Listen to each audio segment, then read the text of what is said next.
Mosaïque qui se situe à Asnières-sur-Vègre.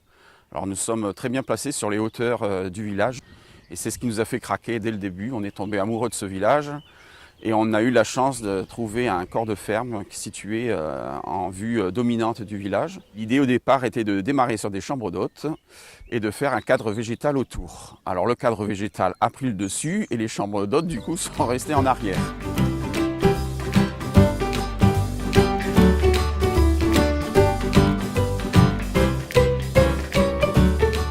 Alors c'était aussi ma passion, c'est que depuis toujours j'avais envie de faire du paysage, de travailler dans la nature, je ne savais pas trop quoi, mais j'avais cette passion de la nature. J'ai fait l'école de Purpan qui est l'équivalent de l'ESA d'Angers et elle m'a donné des très bonnes bases agronomiques pour comprendre le vivant et le végétal. Ensuite j'ai fait ma coopération au Nigeria, j'ai travaillé au Sénégal 1 an et je suis parti vivre 12 ans en Martinique dans les bananeraies.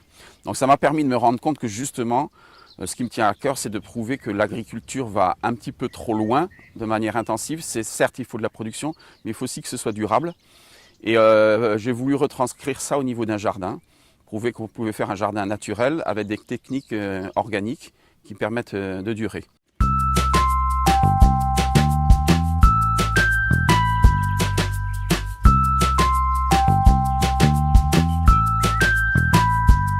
Le jardin, il y a d'abord eu des travaux sur le bâti pour refaire les extérieurs. Et au fur et à mesure, on a commencé à planter les premiers massifs. Alors, je n'ai jamais dessiné le jardin. C'est la tondeuse qui a dessiné pour moi. Donc, je me suis assis sur la tondeuse et face à cette prairie qui montait, j'ai dessiné avec la tondeuse des surfaces plus plates pour encadrer la vue sur le village. La vue sur le village étant magnifique, c'est l'axe central du jardin. Et après, j'ai délimité des petits massifs progressivement pour compléter le paysage. Nous avons basé le jardin sur les vivaces, c'est-à-dire des fleurs qui vont revenir chaque année. Nous avons en arrière-plan la roseraie, donc nous avons une grosse collection de roses. Nous avons 120 variétés de roses à peu près, roses anciennes essentiellement, qui sont en pleine floraison en ce moment. Nous avons également un potager, un bac d'aromates et une petite pépinière où nous vendons aussi des petites productions de végétales vivaces et rosiers anciens pour que les gens puissent revenir avec une plante qui leur a attiré plus particulièrement.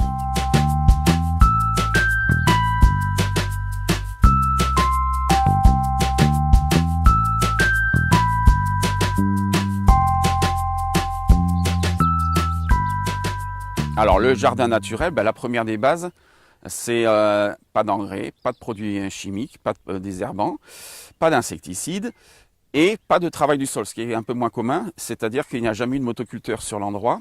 Tous les massifs ont été créés en mettant des énormes couches de foin ou de tonte de gazon, de feuilles mortes alternées, 3-4 mois avant de planter une nouvelle zone.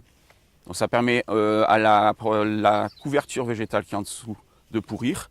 Et au bout de 3-4 mois, les vers de terre ont fait le travail du motoculteur. Mais le plaisir, c'est tous les bruits de sons d'oiseaux que vous allez peut-être capter, c'est que le jardin est très vivant. Nous avons eu le passage de la LPO il y a 3-4 ans qui a fait un inventaire complet pendant 1 an. Ils sont arrivés, ça m'a stupéfait, à une quarantaine de variétés d'oiseaux nicheurs sur le site. Nous avons une vingtaine d'espèces de papillons, des bourdons et des abeilles par milliers. Et nous avons des apiculteurs du coin qui doivent être très contents car ils placent des ruches à proximité et les abeilles sont très heureuses ici.